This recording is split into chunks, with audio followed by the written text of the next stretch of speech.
We are reaching the last function of, it's the last managerial function called controlling. This is one of the most important functions of all management functions, because this is the place where the concept of success or the concept of effectiveness is gauged. Whether your business is successful or not, whether as an individual you are successful or not, whether your department is successful or not, whatever we do, whether we are successful or not in it, can be understood only through a function called controlling. Sounds very dry, but I'm sure it's not when it is carried out. It's the smallest of all the functions, but lengthiest of all. It sounds very small. The steps are so simple to remember. The process is so simple to remember, but to execute it, it demands a lot of technical involvement, or technical processes are involved in it, or technology is also involved in it. Machines are involved in it. Numbers are involved in it. Measurement is involved in it. Calculations are involved in it. And finally, reports are to be generated. So, when it comes to the volume of work is so high, but the process appears very simple. In just few minutes, we'll finish it off. But when you need to carry this function out, it's almost a 12 months period of work, or 12 months duration of work. So let's move on. Kaplan and Norton. Remember these two authors' names. These two authors have done a wonderful work which you will be banking upon tomorrow on the job. Your boss would ask you to follow their methodology. And as you reach the higher positions in your company tomorrow, you have to depend on these two professors' work very severely. And a lot of softwares have been developed today based on their work. And it's called, you must read that book, probably freely available on the net. And it's also there in our library, called The Balanced Scorecard. It's a very interesting book. You must thoroughly read and learn how to use this book, because that's the way you can capture the performance of your business. You can diagnose which aspect of your business performance is not doing well or doing well in the real time, and also when it is done. So, Kaplan and Norton's, they're all with Harvard University business professors. In their book, Balanced Scorecard, scorecard is basically a progress report. In our country, we call it progress report, whereas in Western societies, they call it progress scorecard. Academic scorecard. So, in their introductory part, what they suggest, that anything which is not measured also cannot be managed. That's almost become the law of every business performance. Anything which cannot be measured cannot be managed, including your body weight. Right or wrong? If you do not know what is your body weight, you will never know how to measure, and you will never know how to manage it. Should you maintain it? Should you increase it? Or should you decrease it? You'll never know that. Similarly so, if you are not keeping track of your academic performance, let's say in first trimester, what is your academic performance? If you do not know, how would you know at the end whether you are doing well or not? In the real time, if you do not know what is your performance today, how would you know whether you should improve or ignore? I remember my college days, I kept a sheet which is called master sheet. We normally call it a master sheet in operations. A master sheet is a common sheet which is always pasted, kept on the table, and we keep tracking the progress. First month, what did I do? What is it achieved on it? Second month, what did I do? What is it that I have achieved? And then, if I am not achieving, what should I do for the third month? And likewise, by the end of 12th month, have I successfully accomplished all of them or not? Can be tracked in the real time. So, 6 months, what is my progress? If I am not tracking with a master sheet, how would I know next 6 months what should I do to improve upon, so that by 12th month I am a successful fellow, I'll enjoy, I'll have a holiday. I remember in my post-graduation, I've opened an Excel sheet, and I've semester 1, semester 2. For each semester, I'll have one sheet. And in each sheet, I would put First column serial number, second column subjects, third column internal marks, fourth column midterm marks, or fifth column end term marks, sixth column is grand total marks. So as and when the marks are declared, I would enter in that sheet in the real time and I save that.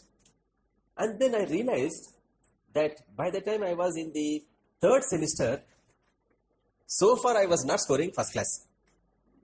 I was closer to 58% only. You can imagine I was not a very good student. Because 58% means I am not a very good student. Though I was reading well, but I was not scoring well. I know how to write, but still I was not scoring well. I would have written fantastically all my exams. Still I was not scoring well. So now, I know, if I don't get minimum 60% of scores, I'll not be eligible for certain multinational companies. And I'll not be eligible for government services. I know that. That's we call that the blockade. You must surpass that if you want to be eligible for those kind of jobs. So what must I do? I've already come to third semester and I have only one semester to go. And there was many more of my friends who didn't know that way. So they just ignored it and they were settled down with 55 or whatever the score they've got. Because our times, getting a 60% was the toughest time. Today anybody could easily get 70%, 80%, 90% also they'll get. This generation gets 90% scores. And we would always get surprised. How come? Our times, someone gets 50 means he must be an intelligent guy. And someone gets 60 means he must be like Einstein, genius of our time. But nobody would normally get 58, 60. One or two students only would get 60 our time. Our professors were very stingy in giving marks. Partly I got their quality. I'm also stingy? No, I'm not stingy. Which means I'm changing. I'm changing, definitely. So, they've got settled with whatever the scores I've got. But what is it I should do extra in my third semester and fourth semester so that I will cross that 60% score? So, I started trying out all the methods. And then I knew that few more extra assignments, or if I do some good, because assignments is the place where I can score more. So, let me do some good assignments. Decorate it with all red color sketch, green color sketch, impress the professors. And I'll put a lot of examples, lot of company names, some corporate executives' names, underline those fellows' names, and make it very spicy assignments. And somehow I got marks beyond 60%. So what I'm trying to talk to you this afternoon post-lunch, dramatically I'm presenting it to you, like in real time, what did I do? I'm not making a story. It's my real experience. Had I not done that exercise, had I not made that master sheet, I'm sure I wouldn't have got first class. I'm sure. Because I was a freaky type, I was enjoying with friends, going around movies.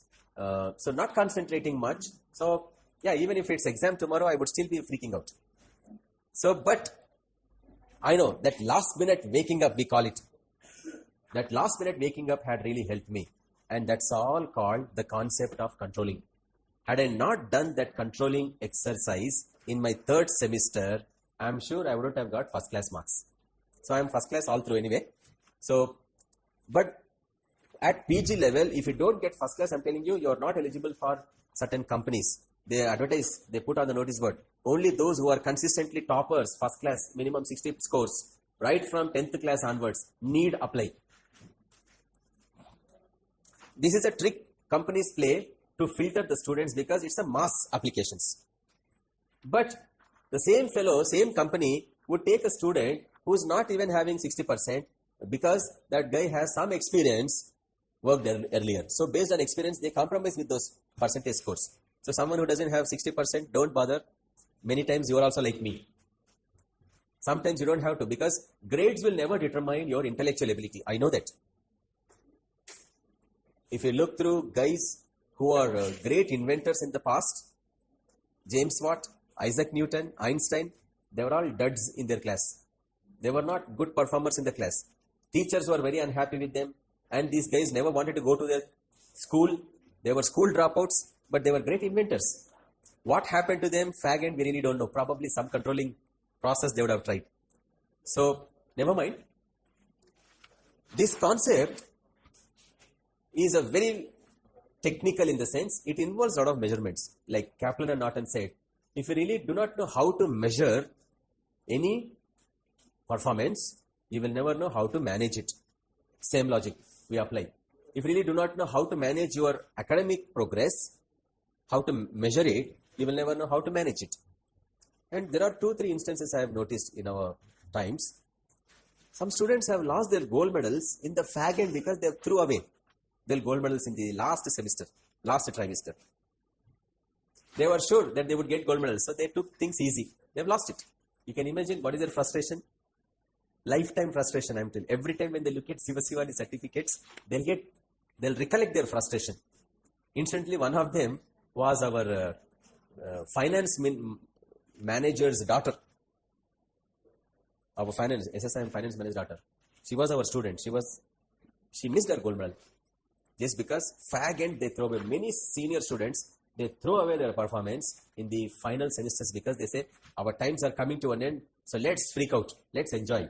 So they ignore their studies and they miss it. But there's always a smart guy in the class who says, this is an opportunity, let me make it. So suddenly when the announcements are made, you find a strange face on the stage.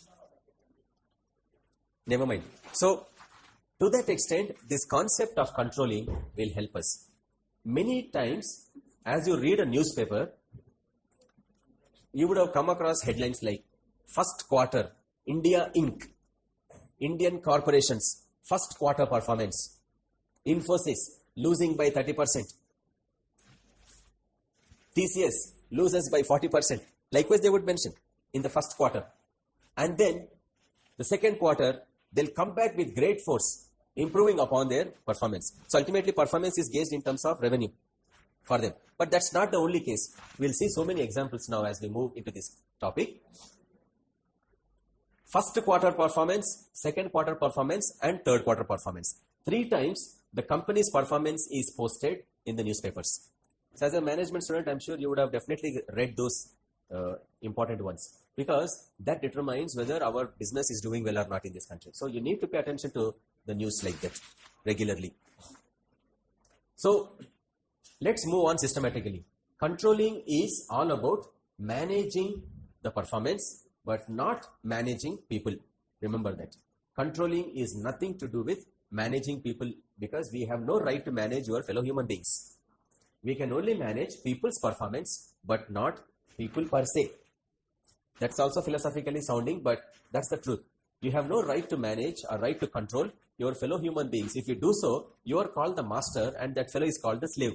We have come out of master-slave scenarios long ago.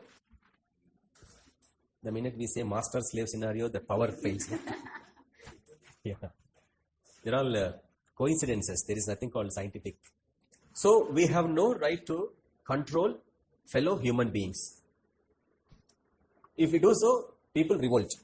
Anywhere, if we do so, people revolt. That was happened to French Revolution. That was the same happened during Russian Revolution when the Tsars were thrown down. The Louis kings were thrown. In all historical revolutions, you will find this. When master controls over the slaves, slaves revolt. South African case is classic case. It same happened during our freedom movement. The masters were controlling us. They treated us as slaves, so we revolted. That's resulted in freedom. So we are living in the times of freedom. Therefore, the concept of controlling is misunderstood all these years because of the past. Controlling is a process of checking our performance. It's a process of examining our performance. I'm sure from today you will never use that in a different context. Controlling has nothing to do with bossing over others. That's the way it is understood. So, but controlling is all about measuring and managing performance. Controlling is all about measuring and managing performance. Now, let's go back to all the functions of management and then we'll connect it to controlling. Planning. Planning is a retrospective function of management. So, it talks about the future. Retrospective means future. Planning talks about retrospective aspects of business. The future of the business. What to do. What to achieve in the future. So, it's all about that. And what is organizing? It's all about how to divide the work and join them back so that people can perform. Who should perform what is called organizing. Who should perform what according to the plans so that you can still pursue your goals. Directing. What is directing? It's all about providing direction through leadership, motivation, and communication so that people can still stay on the goals. People can still focus on the goals. Your business can still focus on the goals. So direction is all about giving focus to the goals. If planning is all about retrospective, controlling is, I'm using a wrong word. Planning is prospective. Planning is prospective. Controlling is retrospective. So prospective is future oriented. Retrospective is past oriented. So please correct your words. Planning is prospective. That means future directed. Retrospective is past directed or looking backwards. Controlling is a retrospective function of management. So looking back. So if planning is all about next 12 months, retrospective is after 12 months, what has happened during the last 12 months. So that's why controlling is a retrospective function of management. So let's move on to why we study this concept. It has a critical link to the concept of planning. So controlling is built into planning. Next 12 months, what is it we should achieve?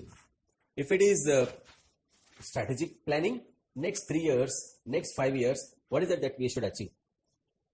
So in the real time, you would know in first year, what is it you achieved? In second year, what is it you achieved? In third year, what is it you achieved? End of third year, have you really achieved your plans? That's called controlling. But controlling is carried out even as you're implementing the plans. Look from that point of view. Okay. So it keeps you on the track, and that's why this is an important function. It helps us in achieving our goals. And periodically you can question whether you have really met your objectives. If not, why? Whether your objectives are business objectives or department objectives or personal objectives or project objectives achieved or not. If not, why? It helps us in delegating work much easier. We can delegate work much easier and provide feedback on performance of delegated authority. Suppose if someone is not performing his authority, we can always cross-check and tell them that's what. Opportunity for delegation override. We can trust people, but controlling helps us in verifying. That's the important aspect of management. Controlling helps in verifying, always. You must always trust people, at the same time you must verify. This trust is being human, but you have to be very rational, not simply trusting. If someone says, I have done my job, don't simply trust it, even though you trust humans, but verify. Controlling is such a crucial aspect. So let's move on to the definition and then the process. So what is controlling? In every definition, we'll also find the steps built into. That's why I've underlined some of those words in the definition. It's the process of establishing. It's the process of establishment of measurement. You have to standardize all the concepts here now. It's the process of establishment of measurement and correction of standards of performance. So that's the centrality of controlling. Standards of performance is an important word, phrase. It's the process of establishment of measurement of and correction of standards of performance. Rest of all is very easy to understand. If only we can understand the importance of standards. Whatever we do, we must have standards in for them. So you have employee standards for their performance, departmental standards, functional standards, and standards wherever there is anything called performance. Remember, if we don't set the standards, you have no right to ask people why they have performed poorly. You have no right to ask the departments also why they are not performing well. So that's why we must put the standards and convey the standards. Remember that. Always convey the standards. What are standards? Anybody? Anybody? Anything else? Redefined rules are standards. Okay. I'm not quickly saying yes or no. Keep moving. What are standards? Setting targets are called goals, no? Desirable end state is called targets or goals. But what are standards of performance or standards in simple sense? What time we need to perform? Okay. Okay, wonderful. You're using some nearer terms. Quality. Okay. It's a tool of measurement of the quality. Okay, good. Level of quality. Anybody else? In the back? What are standards? Okay. Standards are called criteria of performance. You need to have the correct understanding. You might be closer to the meaning, but you must have the absolute meaning. They are called the criteria of performance. So, what do you mean by criteria of performance now? More simplified? What do you mean by criteria of performance?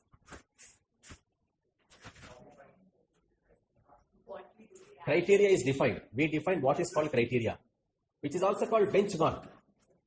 Yeah? Requirements. Okay, requirements of performance. Fine. Improvements, that is subsequently. After defining criteria, you can talk of improvements. Criteria are also called touch points. Criteria is also called the units of measurement. Units of measurement. Let's say 100 pieces to produce. That's called the standard. Now, how do you measure that 100 pieces? You must have units of measurement. Okay, today how many? Tomorrow how many? Day after tomorrow how many? That's called the criteria of performance. And then at the end of 1 month, 100 pieces must have been produced. So, defining the standards is a very important aspect in the concept called controlling. So, there are 3 basic types of control that we use in our workplace. The first one is called feed-forward control. The second one is called concurrent control. And the third one is called feedback control. I want you to find out examples. I'll give you the clue.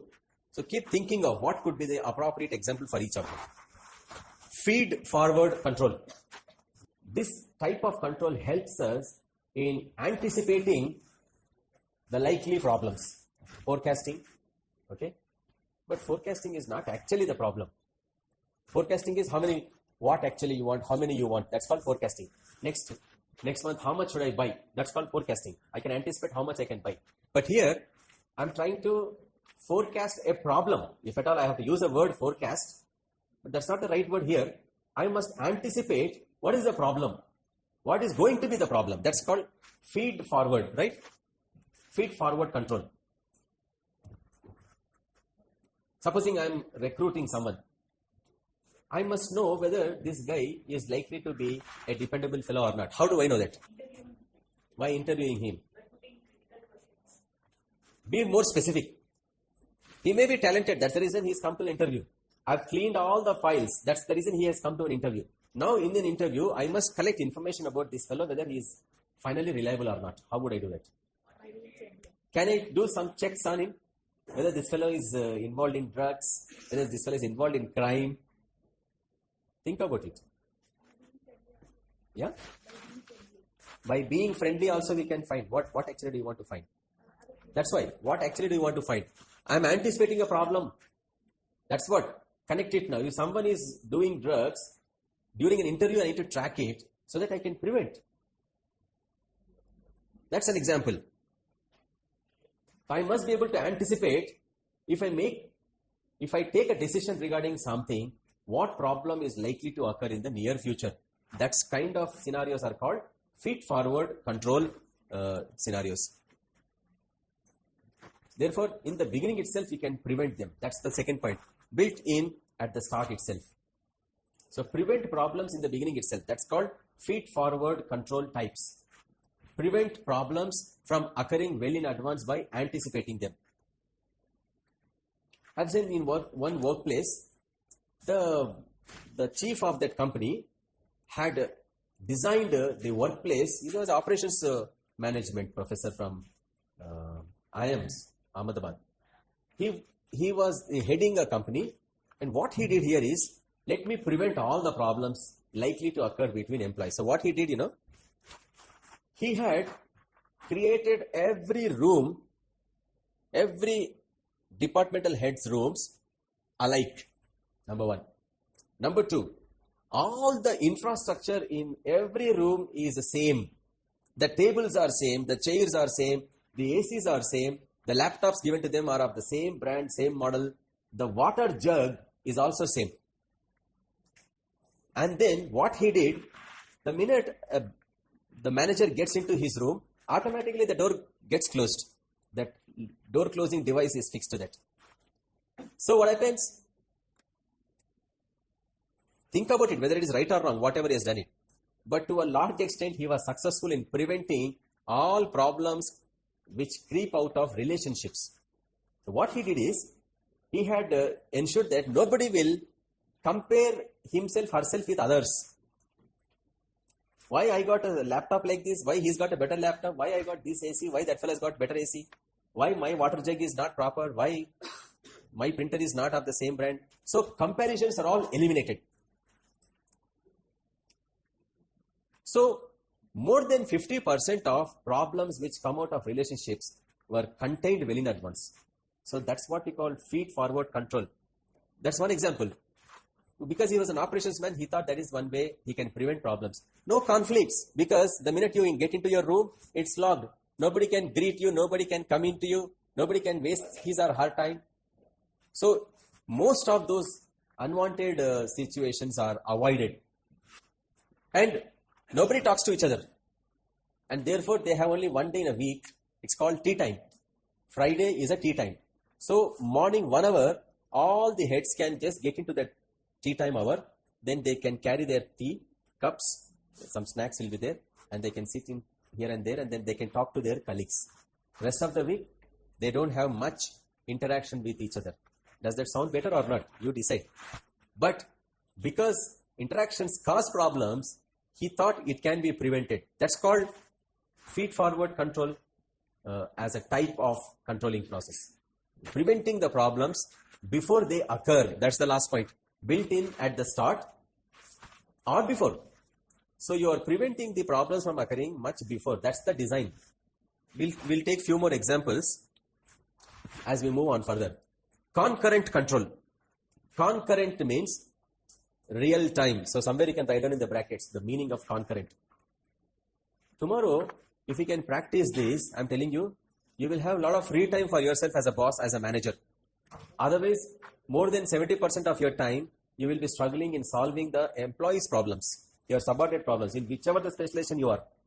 You will be solving the subordinates, conflicts, misunderstandings, complaints you will be addressing. Those guys come with a lot of complaints. You need to address those complaints. And you will be wasting most of your time.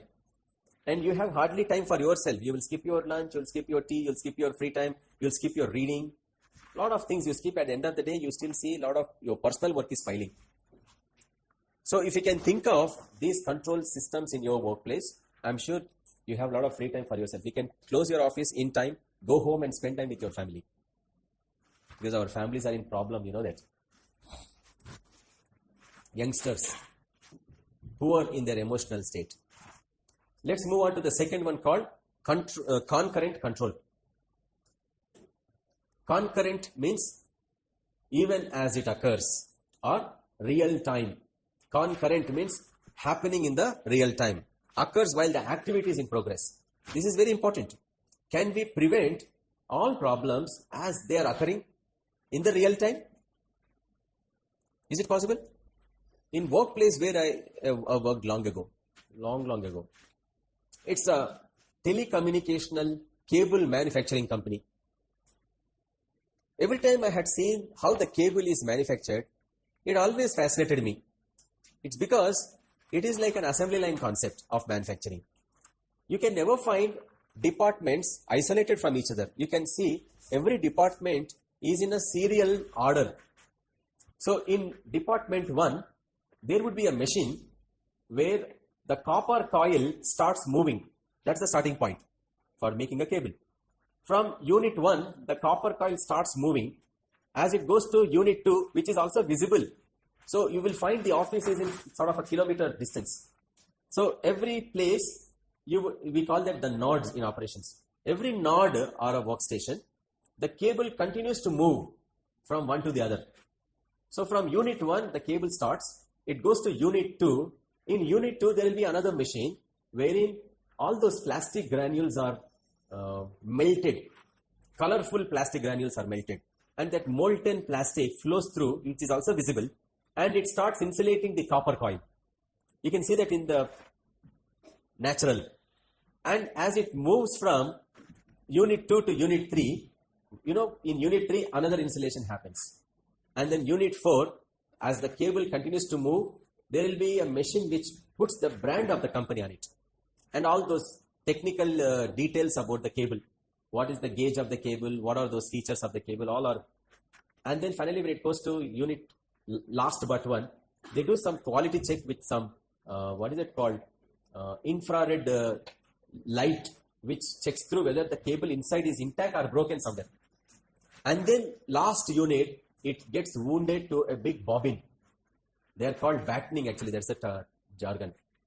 And then from there, it is moved into the markets. That's the way the cable is manufactured. Now, what happens when the cable starts moving from unit 1 before it gets insulation? Supposing the cable will be very tight.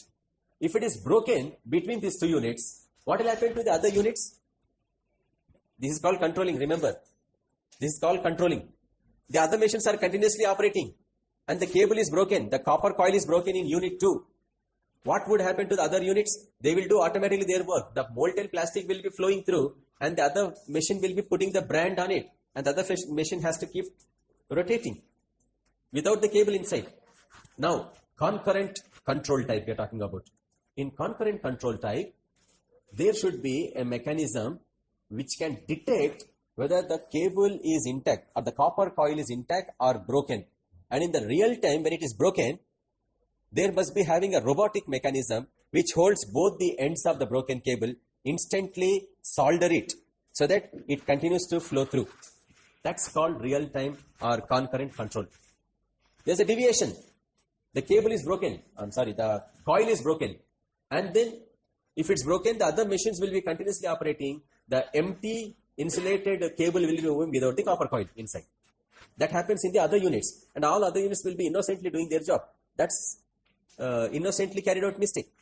So how can we prevent them in the real time is called concurrent control mechanism.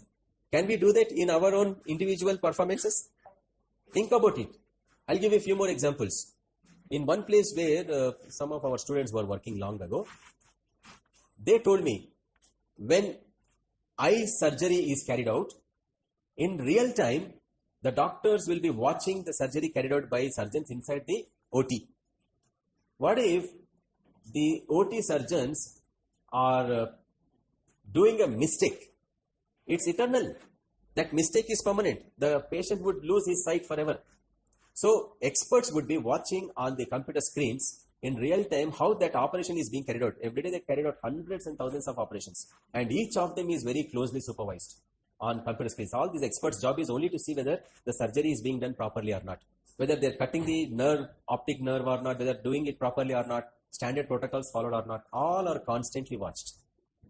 And then, unless the green signal is given by these experts watching, the surgery is not closed in real time. This is called concurrent control type. It's a second example in a different workplace. Now you can visualize in a classroom, can you do that? Is it difficult? That's what. All these are all planned works only. We have come long way from a planning. We have come to the last stage now. So any planned activity must be tracked for their deviations. That's the purpose of controlling. So you're sitting in the classroom is a planned activity or not? I'm sure you'd have a doubt. Have you planned for the day? Yeah? If you have planned for the day, I'm sure you would have employed your controlling tricks. If I have planned to be in the classroom to learn, learning is my objective for the day. Any deviations in my learning, I must detect and fix them. You think like that? I doubt. Yeah, you don't think like that. But I'm sure at least this class can make you realize you must think like that at least from now on. I'm sure nothing deviates you. Isn't it? Even my appearance should not deviate, Yesterday in the previous class we talked about that. The faculty member's appearance can distract. And that's how your communication is distorted. The way faculty member talks also deviates your learning. Possibility is there? Yeah. But in the real time, can you track it? No, I'm not disturbed. I'm not going to be disturbed, come what may. My job is to finish off my learning because learning is always incremental. Okay. Let's move on to the last one called feedback control. This is something which happens at the end. Control after the action has occurred. That's what we call crying over the spilt milk. You know that phrase? Crying over the spilt milk? The milk is already spilt. So why should we cry then? Already mistakes over. Why should we cry then? That's called feedback control. That's the last stage. You must have all these three types of control mechanisms in whatever you do. Unfortunately, many of us regret in the last stage. I should have done like this, I should have done like that, I must have done like this, I must have done like that. That's the regret. The guy who had recently committed suicide? That fellow was my mentee. Unfortunately. I think only once, twice he had come to me. Never he used to come. Probably I would have found out some mistakes. I would have found out some errors that he was committing. He was not, performing kind. He was always a deviating kind right from first trimester onwards. His guardians used to come and talk to me. Parents, mother used to come talk to me. They have a broken family. Father, mother never together. So this guy comes from such a context. But he never had friends. Except for one girl. He never used to move with anybody. So there was always some problem with this guy. From the beginning. And we always used to talk about the guy. Why this guy? This guy has some mental problem. Anyway, so there's nothing wrong. There's nothing harm now talking about someone who's already passed away. But that's a lesson we can learn. He was not focused on the purpose for which he came here. I would put it that way. He borrowed somebody's car and he met with an accident. And the girl sitting next to him was almost near death.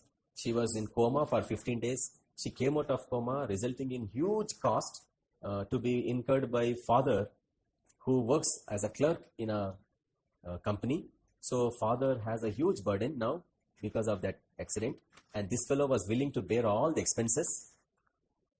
As a fresher just passed out of the college, how can he pay off 15 lakhs hospital expenses? Fine. Certain things I don't want to talk to you. But their love broke down. So after all said and done, he was paying from his pocket every month to her father because he promised to pay. And then finally, the love broke down. So naturally, youngsters, they don't know how to control their emotions. You must know how to manage your emotions. We have around 70 to 80 emotions God built into our body. And you must identify what are those. At least 72 we have identified in one discussion.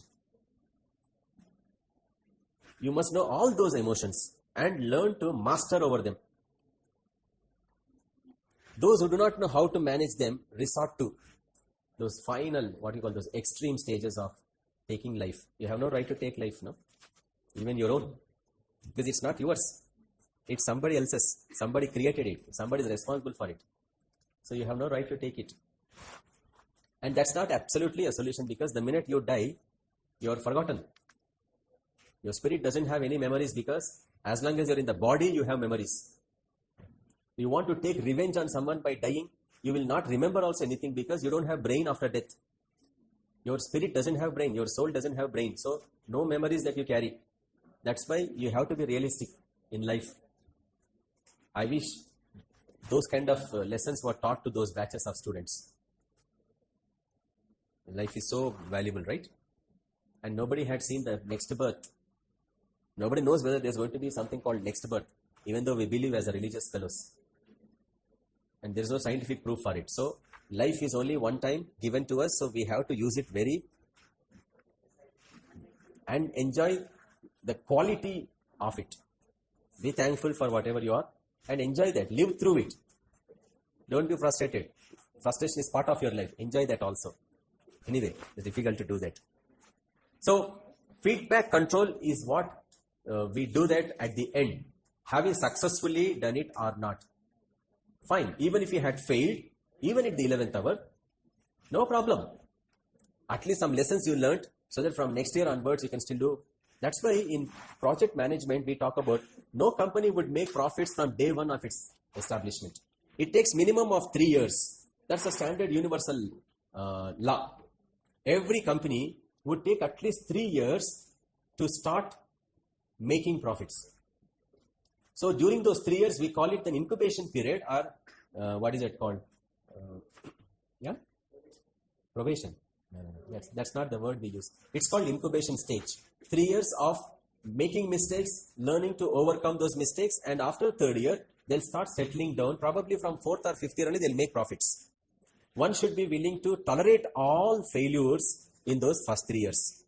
You must have borrowed a lot of loans. You must be paying back the loans. So sometimes you may not find money to pay loans. That doesn't mean that you should liquidate your business, go commit suicide. There are smart guys who know how not to pay the loan, but still they live. Yeah, they will escape. They don't commit suicide. Crores of rupees. What has happened to Kingfisher fellow? Do you think that fellow would commit suicide? Then why? So, that's the lesson learned, no? At the most, what happens? Police will arrest you for not paying the loans. They'll put you in the jail for 3 months minimum. At least peacefully you can eat. 3 times, without much difficulty, they'll feed you.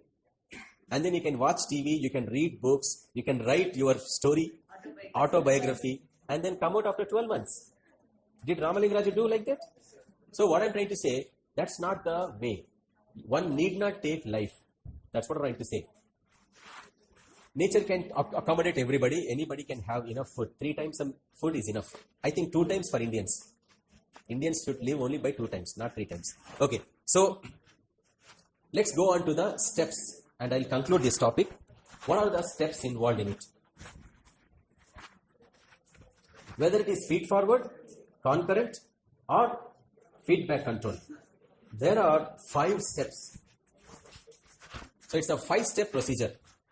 Step 1, set the standards. It's very important. In every aspect of your life, you must learn to set standards. If you want to grow meaningfully, if you want to grow as a professional in life, personally also you must set standards. Can you set standards for your family tomorrow? No, if you can learn to do that, I'm sure you can do it. Because that's what business families do. They set standards for their children. I'm not able to quickly recollect. There's a company, it's a jewelry company. It's a South African jewelry company started by Indians. They are filthy rich. They make money, too much money. But they send their children to our country. Anonymously, they are expected to live like a common man in the street, earn his bread, work with some company without taking the name of the father, work with a company, earn his money, buy his food, pay the rents, and live for 12 months. After that, he will be the CEO of another company, of father's establishment. So, they set standards like that. Children must know the value of working, what that's called, sense of manual labor. One must know the sense of manual labor before he or she becomes a CEO. That's the motto of their families. So they put standards like that for their children. Otherwise, those children will become arrogant. They will mistreat the employees. And that's how the business empire will crumble down. So they have that kind of an attitude.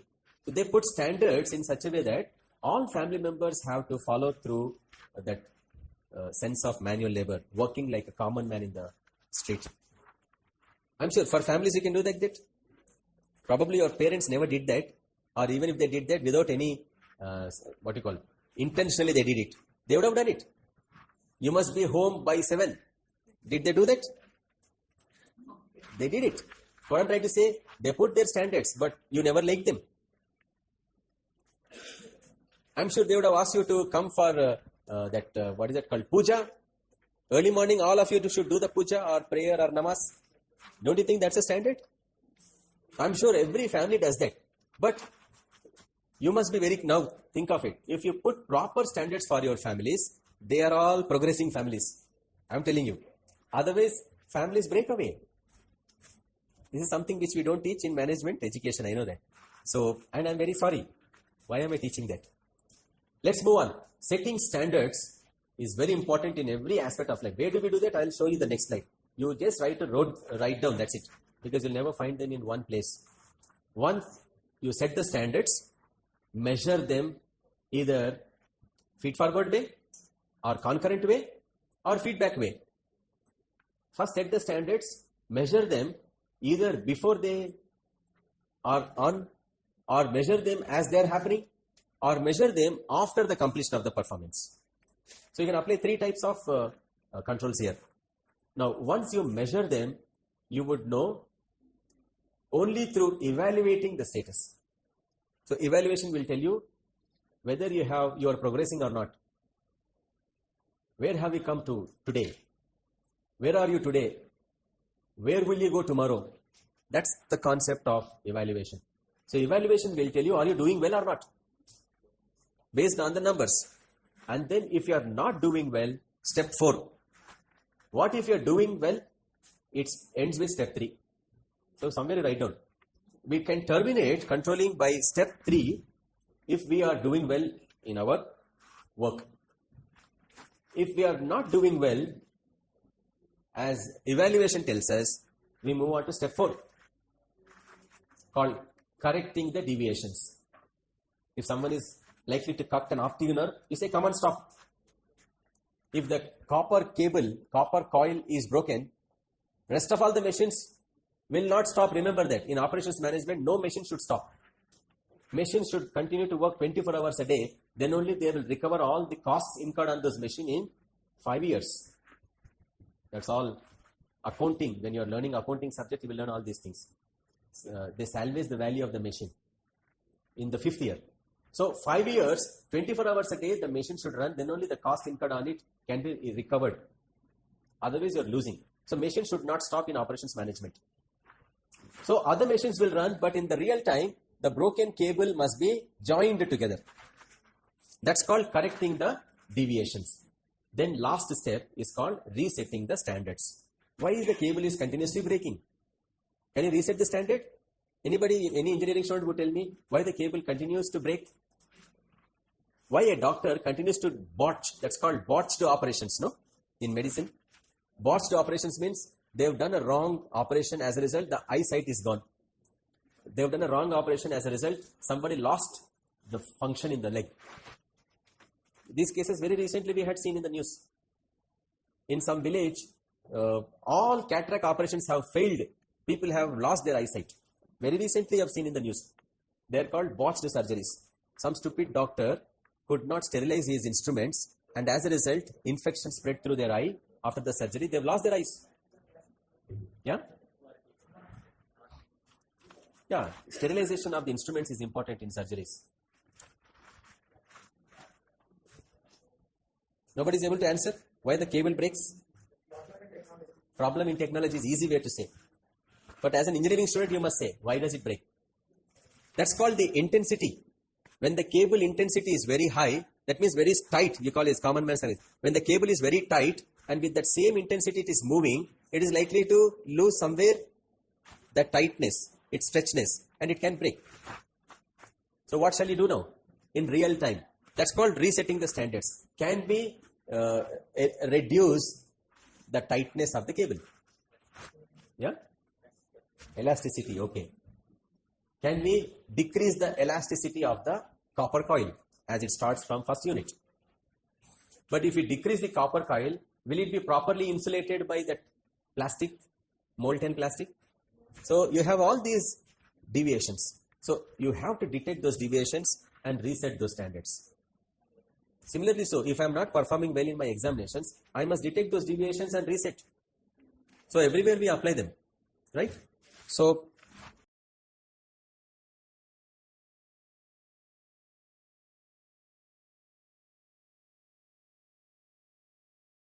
now, having seen the process of controlling, we will just get into some of the areas where we set the standards in the business. So, before that, let us see what are the standards. Standards are criteria of performance by definition, and they are select points in the entire business process where measurements of performance are made. And all of these are verifiable and measurable. And where do we derive them? We derive standards from objectives and have many of the same characteristics that they have. Like objective standards are targets to be stated clearly and related to each of them. Now, certain classification of standards has been made, namely, we call them physical standards, cost standards, capital standards, revenue standards, program or service standards, intangible or service standards, constantly used standards, periodically used standards, occasionally used standards.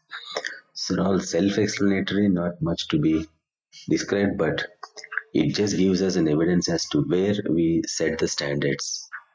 And then some of the areas like profitability, productivity, services, market share, employee performance, innovation, social responsibility. These are some of the areas where we set standards. Now, we also have various control techniques. For example, in various functional areas, we use these techniques. Namely, let us say, in HR, we call them HR control systems. Particularly for assessing employee performance, we call performance appraisal system. Similarly, so in accounting, we use something called budgets as a control device, like financial ratios and other financial controls. In marketing, we also have sales targets, sales volume. These are some of the control techniques. Similarly, so in operations management, we have quality check, quality control, uh, ISO certifications, then quality assurance, Six Sigma calculations. These are some of the quality related control mechanisms or techniques. Particularly in employee performance, we establish standards and then evaluate the employee's performance in relation to the business goals, based on which we provide rewards and awards for our employees. Similarly, so in finance, we have the application of controlling technique called finance controls. So, examples budgetary control, balance sheet, profit and loss statement, financial ratios. These are the classic examples of financial control. Similarly, so in marketing, we use market control or marketing control, which involves use of economic forces, pricing mechanisms. Then we can see how price becomes an indicator of the value of the product or service. Price competition effectively controls performance. And similarly, so in HR, like as I told you, employee performance appraisal is another tool. Then, how effective is the training program? Because you have already spent a lot of money on training, so return on investment. Investment in the development of the people. These are some of the areas where HR controls can be seen. Similarly, so lastly, as we go, operations. Operations also involve some controlling methods like methods of programming, ordering, dispatching, progressing, and inventory controls. Now, these are all the controlling mechanisms or controls in all areas of management. We will be gradually learning from second trimester onwards until the last trimester. So, in this trimester, the purpose is only to expose you all to the various types of controls or control mechanisms that are applicable. As in the beginning, I was talking about Norton and Peter and Kaplan and Norton, sorry. So their balance scorecard is a classic example of control mechanism. So in their balance scorecard, you can see from this picture, finance control and then finance the scorecard, customer related scorecard, employee related scorecard, and business operations related scorecard. All are given equal importance to. So throughout the year, we monitor the performance of business on all these four areas. That's why it's called balanced scorecard. Each of them is equally important. So today, almost all the organizations are using this mechanism. So that's a classic illustration of what is called control mechanism adopted by businesses. So before we conclude, let's go through the summary. Now, planning sets goals, allocates resources. Organizing brings people, material resources together in working units. Directing provides leading, motivation, and communication to the people in the process of the units. Whereas controlling assures that right things are done in right manner at right time. So that's how we come to the end of the subject called Principles of Management.